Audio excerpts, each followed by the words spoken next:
Bonjour à toutes et à tous, c'est Emmanuel Correa. Dans cette vidéo, je vais vous montrer comment on peut changer l'ambiance d'une photo, changer ses couleurs d'une manière aléatoire et automatique. Pour cela, nous allons utiliser le réglage courbe de transfert de dégradé que nous avions vu la dernière fois. Si vous n'avez pas vu cette vidéo, je vous invite à le faire en cliquant sur la notification qui va s'afficher en haut et vous allez voir, c'est assez amusant à réaliser.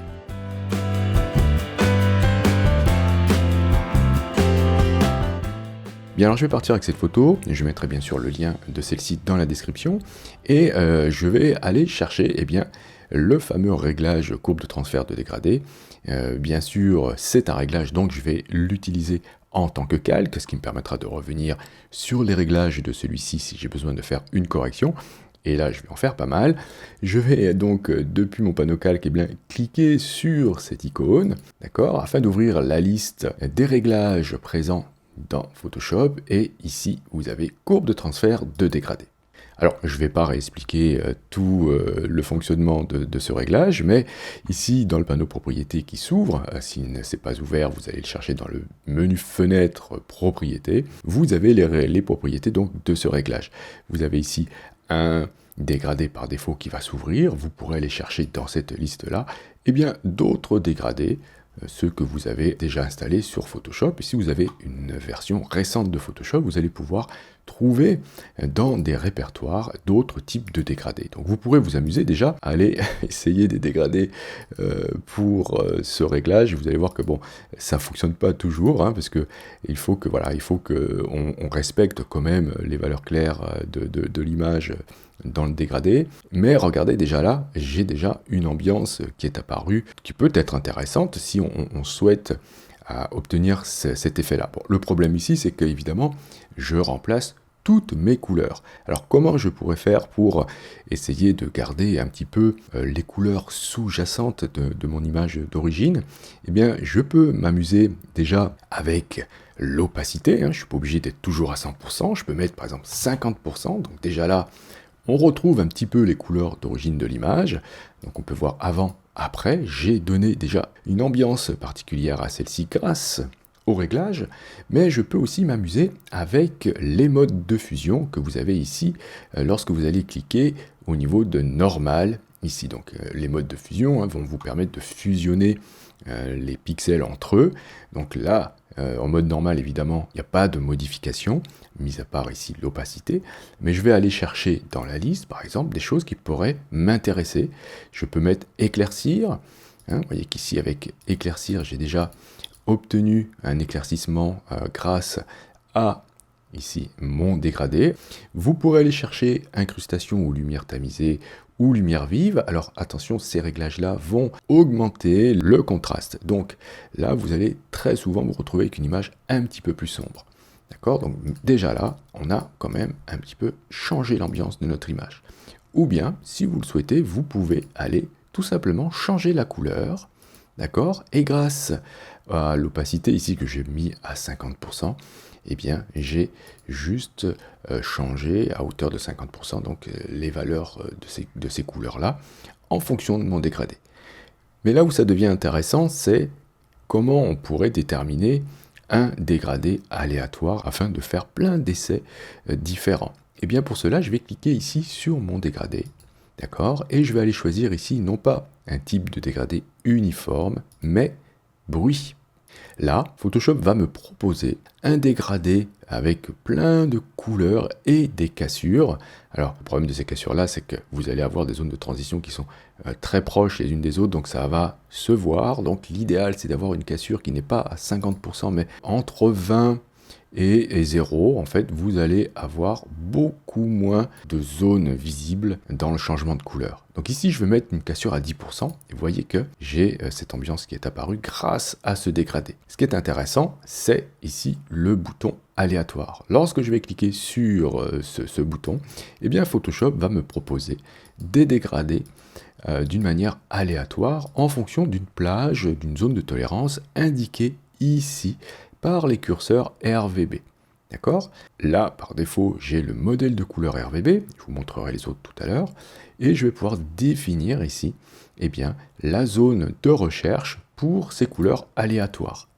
Si je ne souhaite pas avoir de rouge, par exemple, je peux tout simplement reculer le curseur ici blanc, hop, sur le noir, et vous voyez que je n'ai plus de rouge. Photoshop me proposera que du bleu ou du vert. Donc je vais pouvoir faire des recherches comme ça, voilà, avec absence de rouge.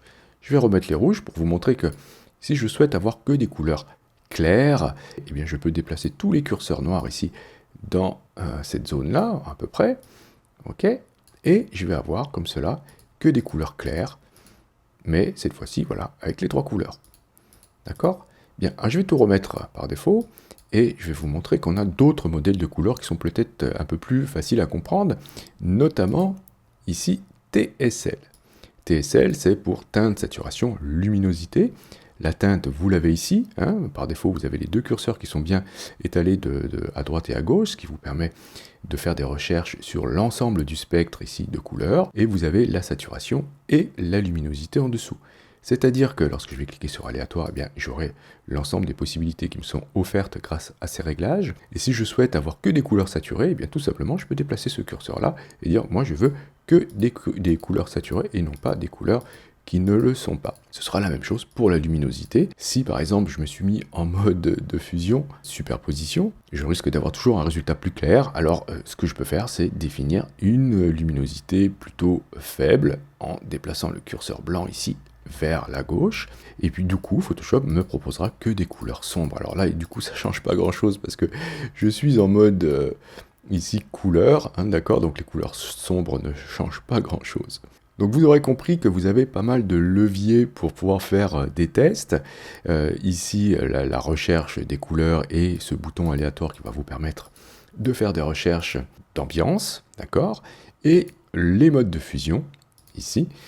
Si je me mets donc en superposition, bien voilà, j'aurai toujours des couleurs plus claires. Et vous avez en dessous, donc, incrustation, ok, et les autres, lumière tamisée, lumière crue. Alors vous pourrez les tester de toute façon, hein, rien ne vous empêche de les tester un par un, ces modes de fusion, pour ensuite déterminer celui qui va vous convenir.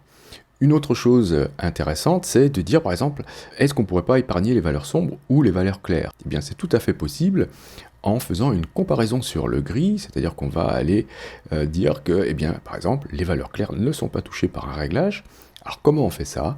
Tout simplement, vous allez double-cliquer à droite du nom ici, pour aller ouvrir le panneau style de calque, et ici, la comparaison sur le gris, vous pourrez dire que le calque en dessous, donc notre image d'origine, n'est pas impacté par le réglage sur une valeur ici de luminosité. Vous avez 2 curseurs, blanc et noir. Si je souhaite ne pas modifier mon calque d'origine par mon réglage sur les valeurs claires, je vais pouvoir déplacer mon curseur blanc ici à gauche, et vous voyez que le visage va réapparaître car il est clair. Okay. Par contre, on a une zone de transition qui est un petit peu courte, un petit peu marquée, donc je peux faire ceci, appuyer sur Alt et cliquer sur ma flèche afin de la diviser, et vous voyez que cette zone ici, qui est maintenant entre mes 2 moitiés de flèche, en fait, c'est la zone de transition. Donc plus je vais les séparer, et plus la zone de transition sera grande, et moins, on va dire, on pourra voir qu'il y a une démarcation. Donc vous voyez, là, le visage et du coup les valeurs claires ont été épargnées par le calque de réglage. On peut voir avant, après, donc j'ai bien modifié l'ambiance, et je peux continuer à aller m'amuser en cliquant sur aléatoire afin de trouver une autre ambiance pour mon image, et ici j'épargne les valeurs claires. Quand vous trouvez un réglage qui vous intéresse, alors je vais dire par exemple celui-ci, même si c'est pas celui qui m'intéresse le plus, je peux cliquer sur nouveau ici afin d'enregistrer mon dégradé et pourquoi le réutiliser ultérieurement pour d'autres retouches. Je vais cliquer sur OK, je vais vous montrer que du coup, puisque vous savez faire ça, eh bien vous pourrez aussi le faire avec un simple calque de remplissage de type dégradé. Je vais cliquer à nouveau sur cette icône afin d'aller chercher ici dégradé. Donc là, ce n'est pas un remplacement des couleurs par un dégradé comme l'est le réglage courbe de transfert de dégradé. Je vais tout simplement mettre un dégradé au-dessus de tout, et avec les modes de fusion, je vais pouvoir m'amuser, regardez, à changer l'ambiance. Je peux refaire ce qu'on a fait tout à l'heure, soit superposition, soit alors incrustation, etc. Je vous laisserai choisir ce que vous voulez. Je vais mettre ici incrustation, pourquoi pas. Et je vais pouvoir dire que ce dégradé est aussi aléatoire. Tout simplement comment? Eh bien, après avoir double-cliqué sur la vignette du réglage afin d'ouvrir ici les propriétés de celui-ci, je vais cliquer sur le dégradé et je retrouve ce qu'on a vu tout à l'heure. C'est-à-dire que là, je vais pouvoir dire, ok, je veux du bruit, avec, regardez, et même là avec une cassure importante, ça peut être intéressant, d'accord? Parce que ça peut nous donner un petit effet vieillot dans l'image. Je pourrais très bien dire, si je me mets en TSL ici, eh bien que je ne veux pas de couleur saturée, donc je vais réduire ici la saturation, afin de voir, voilà, afin d'avoir des cassures, comme si le film avait été abîmé par le temps.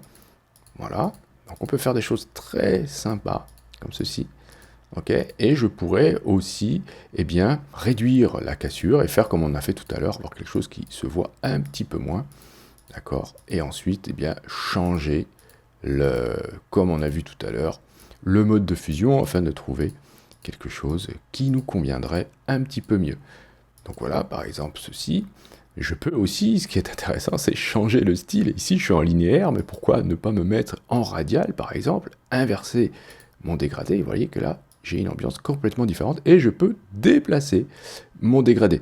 Donc avec les dégradés et avec le réglage courbe de transfert de dégradé, vous avez vraiment une infinité de possibilités pour modifier l'ambiance de vos images.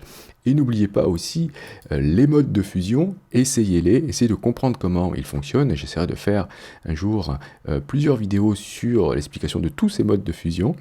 Et n'oubliez pas aussi que vous avez l'opacité qui vous permet de réduire l'effet de votre réglage. Et, comme nous l'avions vu tout à l'heure aussi, après avoir double-cliqué à droite du nom, dans le panneau style de calque, la comparaison sur le gris qui vous permettra d'épargner les valeurs claires ou les valeurs foncées de votre image. Alors j'espère que vous avez tout compris. Si vous avez des questions, n'hésitez pas à le faire dans les commentaires. Si vous souhaitez soutenir cette chaîne, vous pouvez cliquer sur j'aime. Vous pouvez aussi, si vous souhaitez aller plus loin, cliquer sur le lien Utip présent dans la description de cette vidéo. Si vous n'êtes pas encore abonné, vous pouvez cliquer sur abonnez-vous. N'oubliez pas la petite clochette pour être averti des prochains cours ou des prochains tutos. Et justement, on se dit à la prochaine pour un autre cours ou pour un autre tuto. Et en attendant, portez-vous bien.